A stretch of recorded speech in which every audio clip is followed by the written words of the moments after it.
Hey everybody, this is Tony Day. Today I'm going to be going over LMTs, which are look modification transforms, and using those in ACES. If you haven't already seen the other videos that come before this one for ACES, please do that because this is going to be kind of building on that. So you need to have that knowledge before you kind of move on. And these aren't really tutorials. These are just me kind of fumbling through ACES and bringing you along the way. So LMTs, look modification transforms, are kind of like a LUT. I'll turn this off real quick. In that, you kind of turn them on and you get a look that you can use for your shot. Okay, so this is a very simple, natural kind of look that I was going for with this LMT. And I'll show you how to get these, how to build these, how to make your own preset, and kind of compare them to LUTs so you can see what the difference is between working with them, okay? If you haven't already, if you're interested in doing ACES or getting involved in it or trying to figure out how to even do it in the first place, what I recommend is that you go to ACES Central and start looking at the forums on there. I've given you a link to where you can get the Resolve DCTL and OFX plugins that were created by this very cool guy named Paul Dorr. Thank you so much. He has a YouTube channel where he kind of goes over how he programs stuff and why he did it the way he did it and how to use the tools. So if you're interested in more information on that, he's got his own videos that kind of go over it. But the important thing with these is understanding that you need to download these. That's the first thing. So you need to download the DCTLs and then you need to put them in the right place. So I'll show you real quick where you put them. Once you get them downloaded, you go to your color management. You go to where the lookup tables are down here. Open LUT folder. This is just in case you don't know the file path, which a lot of people don't. And then you'll need an ACES underscore DCTL folder. You'll need this, and then you put the DCTLs all in there. Okay, so that's where you'd put them. If you have Resolve open, when you're doing this, when you're copying and pasting them or just moving them into this folder, you're going to need to shut down Resolve before they'll load in.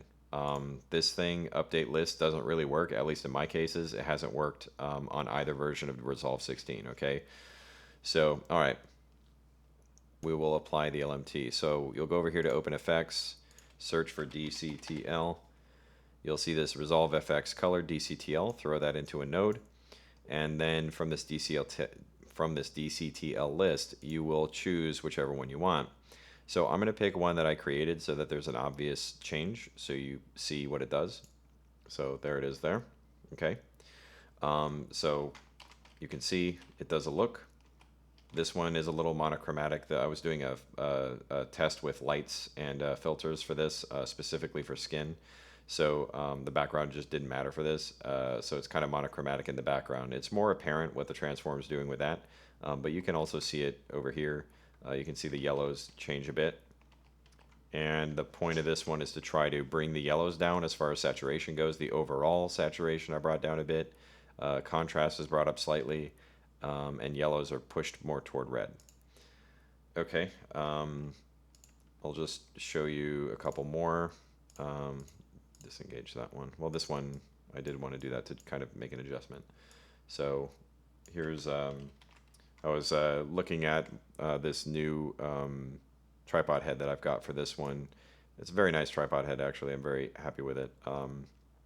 So in this one, again, it's a transform. You can see what it's doing. Actually, that is the adjustment I made. There it is. Okay, this one.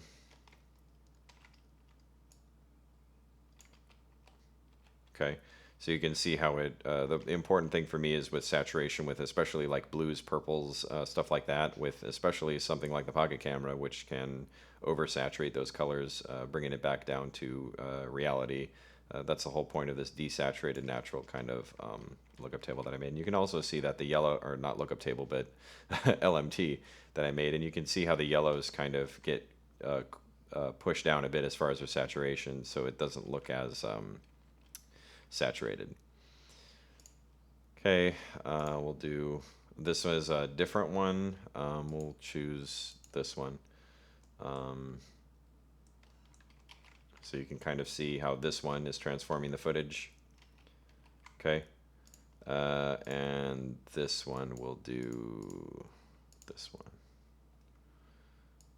And we'll bring contrast up with it.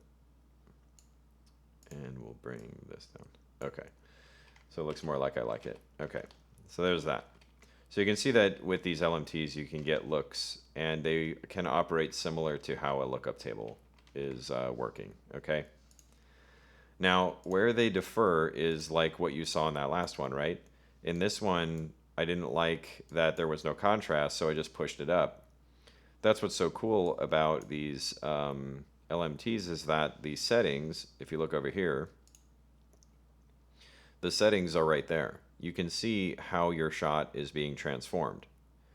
With a lookup table, you kind of need to know how that programming is adjusting your shot, or you don't really know what's going on. You can kind of guess, depending on whether or not you've got the colors all in there that it's actually affecting.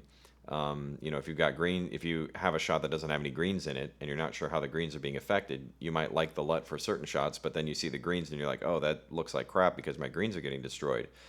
That can be a situation that you have to deal with LUTs, where they're kind of transforming the footage in a way that you don't want. So, and when that happens, you can't really fix the LUT. You have to do a pre-LUT adjustment. And I'll show you an example of the standard kind of workflow that people generally do. So, here's the shot. We haven't done anything to it. All I'm going to do is get the Blackmagic 4K to video LUT. We'll throw that in there. Call that LUT. So we can see pretty easily in our waveform monitor that the highlights got pretty clipped after we threw that LUT in, right? Okay. So what some people try to do, and they get frustrated when they haven't used LUTs before, is that they will make a new sequential node, and then they'll try to pull the highlights down, and then they go, hey, wait a minute, where's all my highlights? I guess I'll just leave it. I guess it's destroyed and I can't get it back. This is the wrong way to do it. Obviously, if you're familiar with using LUTs, you know that that's the wrong way to bring your highlights back in. Generally, I'd say doing fixes on the LUT is a bad idea, because whatever's going on in there, the contrast curves and the colors, you're going to be messing with that in the transform. So I just don't really do that, because I'm not sure how much I'm going to be bending values incorrectly. So usually you'll do pre-LUT adjustments. We'll call that pre-LUT or prelut, and then we'll do the same kind of thing we would have done. We'll bring the highlights down, and now we've pushed a lot of that down, and let's just bring the gain down too. So we'll go about there. Okay, and then we'll pump this shadow a bit, like that. Okay, so with that, we've been able to quote unquote recover the highlights, but we didn't recover anything, right? The information was here before the LUT destroyed it. After the LUT destroys information, you can't do anything with that. It's truncated, it's clipped, it's destroyed, it's gone, right? So that's the issue with LUTs that do something like that. If they're pushing values in a way that are clipping things, like a color value or a highlight value, you can't really fix it over here. You got to do something before it. And then after you've done this stuff, you can maybe do some work over here. But again, you've lost a lot of information getting it into that transform. Okay, because this one is a Rec.709 transform, which most people are going to be using in a LUT kind of workflow. LUTs generally you're transforming from like log to something else. Hardly do I see people trying to make color LUTs where all they're doing is like altering the colors. Usually they're transforming into Rec.709. Because of that, it can make LUTs a hassle for people like me to work with, because I don't expose the same way that the LUT creator exposes their shots. So it gets annoying for me. And then again, if you like doing stuff after the LUT, it's not really a good idea, because you're going to be working with compressed values. Okay. And so, and I'm not trying to talk crap about using LUTs. If you like the way that LUTs work, like, more power to you. Like, if you get what you need, then just keep doing that. There's no reason not to. I don't really use LUTs because I don't like the idea of, having these values messed up afterward, and the LUTs honestly often don't work with what I'm trying to do. What I am going to show you is how you can get a similar workflow without destroying information, okay?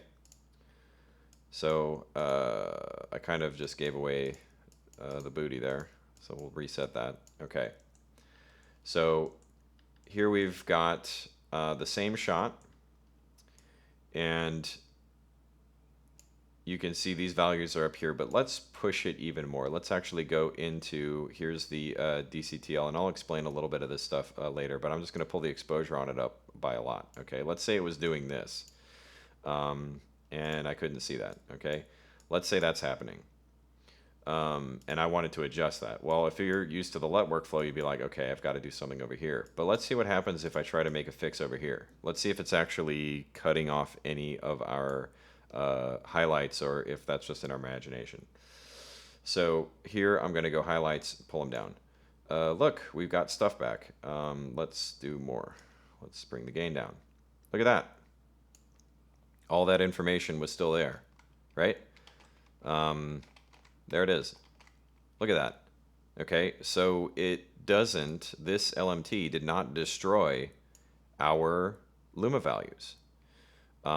It preserved them so that if we wanted to do work after the fact, let's say we like most of these colors, we just wanted to adjust the shadows a bit, or we wanted to pull the highlights down. We like the contrast going over here. We just wanted to, bring those highlights down a bit to more of what we wanted.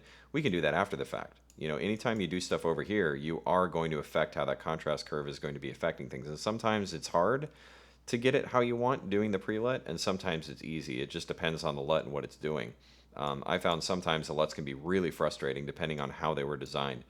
Sometimes they work in really weird ways that you don't expect when you do a pre-LUT adjustment. Again, that's why I don't really like doing them, is because I don't know how they were constructed.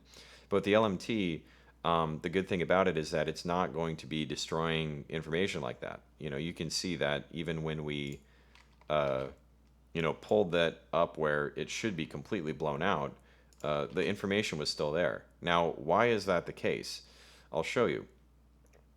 How I did my transform for these. Again, if you haven't seen my other videos on how to do ACES and get into ACES and all that kind of stuff, please watch those first before before continuing, so that you know what I'm doing. What I did with this was I actually grouped my ACES shots together, and I did a pre-clip where I went from, I'll just open this so you can see, I went from the Blackmagic Pocket 4K Gen 4 to Red Wide Gamut and Red Log 3G10 with some mapping in the saturation as well as the luminance. And what I also did was then do the ACES transform, going from red into ACES CCT, and then in the post clip I went to ACES CCT to Rec.709. Now the reason I'm doing it this way is because I found that my colors are pretty accurate by doing it through red instead of going directly to ACES through here, or through the using this method through color management. I think it's because the Pocket 4K is not really, putting it into the color space correctly. That's what I've determined. I mean, I'll turn off the LMT just to show you, and we'll go 2x on this. So, I mean, look how these colors are just hitting those boxes really, really close. I mean, they're really close. Green is slightly off, and yellow, I mean, it's getting there, but I push it toward red anyway because I think it looks better. So, I mean, that is pretty good. And when you just do the regular transform, sometimes the blues are like, they're going like down here when they should be going probably more toward the blue box. But I mean, that's my understanding about how to read this, unless someone can tell me that I'm wrong, that blue's not supposed to go to blue and cyan's not supposed to go to cyan, and et cetera, et cetera. This is giving you, or at least me, very, very accurate results without me having to do anything. And then with the natural, this desaturated natural LMT that I'm throwing in, it looks pretty nice. Okay, so that's how I've put together ACES. And the LMT is kind of sitting in between, if you remember, we've got the output to Rec.709 happening way over here. We do not have it happening, in the clip. And the pre-clip, we've got all that stuff happening over here. So in our clip, the node tree is very simple. We just have like the LMT and whatever adjustments we want to make. The reason why, if we go to here, the reason why we can blow out these highlights like this and keep them over here is because they were never gone to begin with. You can't recover stuff that's not there, okay? What usually happens is that there's a conversion going on either to like sRGB or to Rec.709 or whatever color space and gamma you're trying to get into, and the interpolation of the data is causing things to get clipped. So, if the information was never there to begin with, you can't recover that. You can't like bring it back. It's gone or it's not. It's either a 1 or a 0. It's there or no. So just to kind of illustrate this, I'll turn on the magic wand tool. So this shows us what our nodes are doing. And you can see at the LMT, even though it's brought up pretty high, it's never really clipping. If we bring in the waveform, you can see that things get pretty high up there. But because of the way that our information is being interpolated in the color space we're working in, we actually retain values that are even going above here. So when we go to here, you can see that, let me just try to show you. Just remember that peak right there, right? Like technically, if we brought it back down, this should be clipped, right? If it's after, if it's like a LUT and this was happening in the LUT, wouldn't it be clipped later? But you can see here that the top of that peak is still there. We can still have that information because, again, what we're working in here has a lot of room, in the super whites, like stuff that's up here that we can't even see in this monitor. It's retaining that information, okay? In the LUT, that's not happening. If, let's turn this off. If the values are getting clipped here, let's go over to this one because it's more obvious. If the values are being clipped up here and we try to then bring it back, they remain. That the peaks of these are not being retained. They turn into hats. You got this huge hat going across here. It's still there. So you see how, after this LUT, it's killing that information. It's gone. And sometimes you can't see. Sometimes like the colors, like if colors get clipped or if Luma values get clipped in a certain part of the shot, you might not see it until later on, and then you got to go to the pre-LUT and make adjustments, right? But here, here with the LMT, even if it looked like we were clipping stuff before, I mean, look at that. We can bring it right back. So this is a huge difference in the way that they work, the LUT versus the LMT.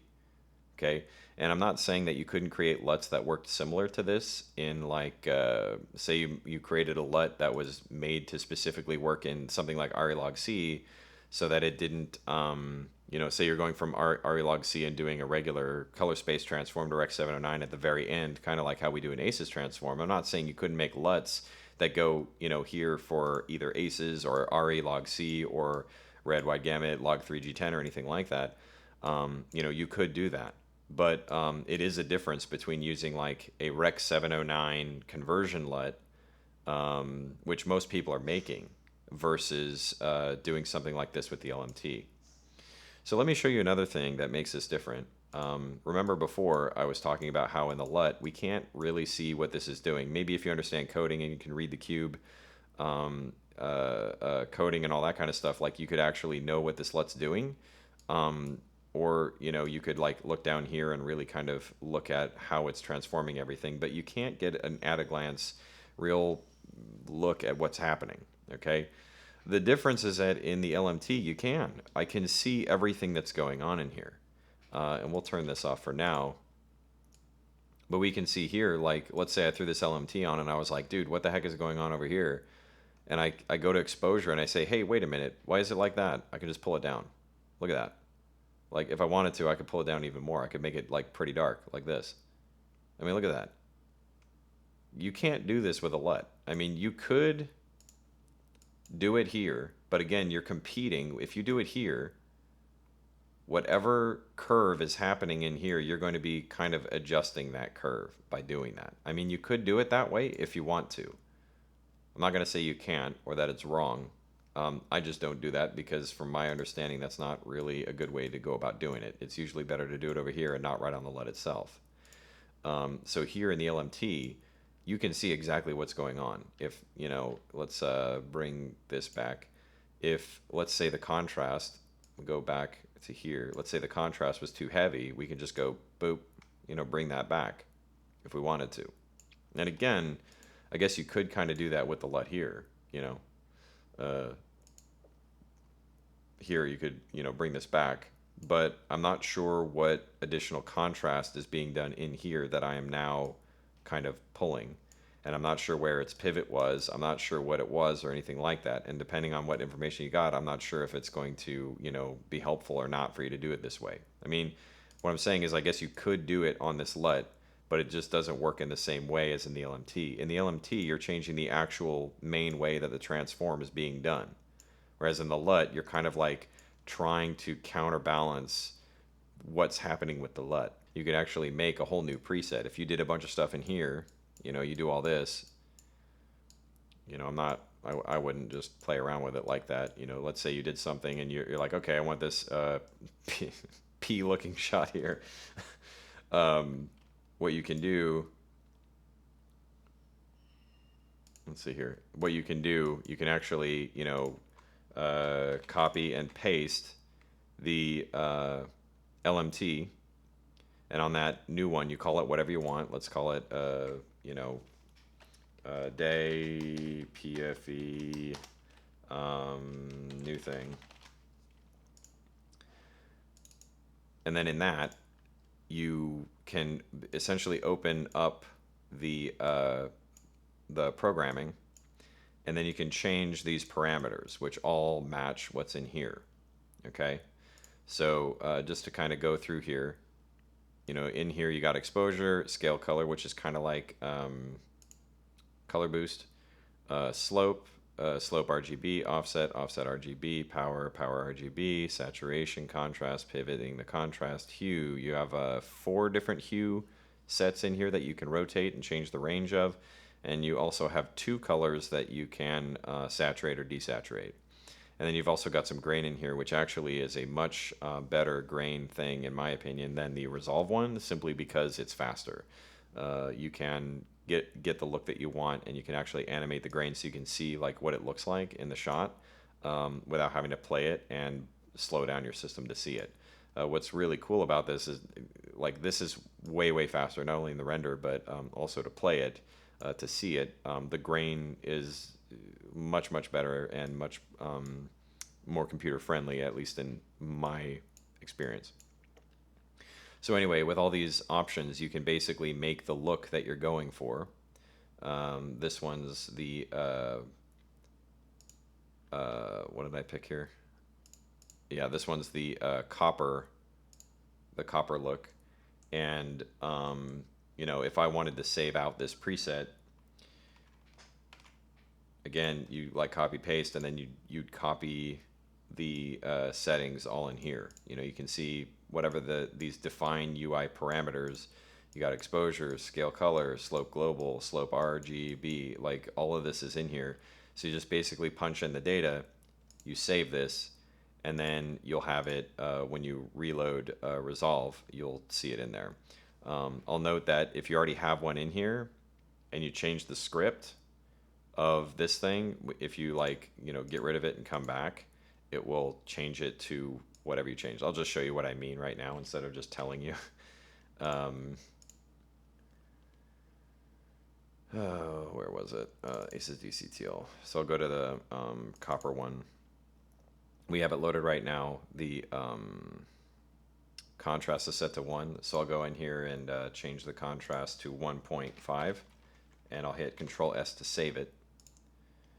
And then we will go to blue steel and then go to copper, and now the contrast is set to 1.5 as the preset instead of, you know, back at 1. And then if we want to change it, we can go to 1.5, put it back to 1, save, and then go to blue steel, go back to copper, and now it's back to 1. See? So this is how, you know, you can change your presets if you want while you're working in it in here, and it can, you know, be easy to reload. So actually, if you know, want to create your presets and then like save them out, you could like essentially copy paste a whole bunch of them and rename them. And then as you're making your new LMTs that have all these new presets on them, you can they will update like as you change them. You know, I hope that makes sense. If you guys need a video that goes over this in more detail on how to make new ones and like tricks or whatever to make these LMTs work for you, let me know, and I can try to do something like that. But sometimes it's not that easy to make these videos and make them digestible for everybody. Let's see, what else do I need to go over on these? Yeah, I think that's it on these. I think you know, first of all, a big thanks to Paul Dorr for making these. I'll just show you the different ones. This is a blue steel one that I made, kind of like Ozark kind of look is what I was going for with this.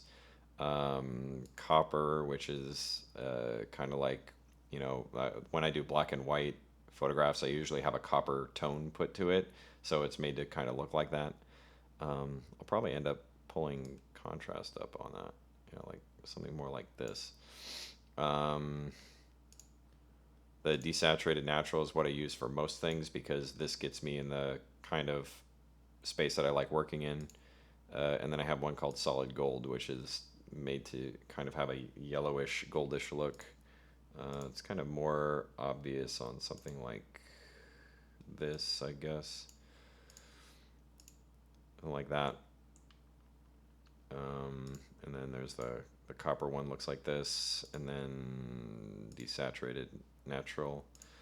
Here's how they kind of look here. And I'm not showing you these to try to advertise to buy these. I'm not selling any of these. I think everybody should be making their own stuff to get their own kind of looks the way that they like them and that fit the way they shoot, so that you get more of, you know, your art instead of somebody else's art.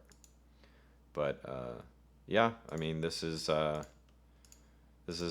I think you can use these to make quick looks, and then you can do your adjustments. And again, compared to the LUT workflow, the fact that you don't destroy anything is really, really nice. So I hope that you found this useful. I hope you found this interesting. I had to do this like several times because I was having some pretty serious problems with the audio recording. I kept getting like this digital noise in the background. I couldn't figure it out. I'm actually having to attach this to my Zoom recorder, my microphone to my Zoom recorder, because it was so like apparent. Evidently, it's something with the input jack for the mic that's messed up on my computer. So hope that this was interesting to you at least. Hope I didn't ramble on too much. And if you do want to use these LMTs, please, please, please read about it. Give yourself time to play and make your own stuff. All right. Catch you later.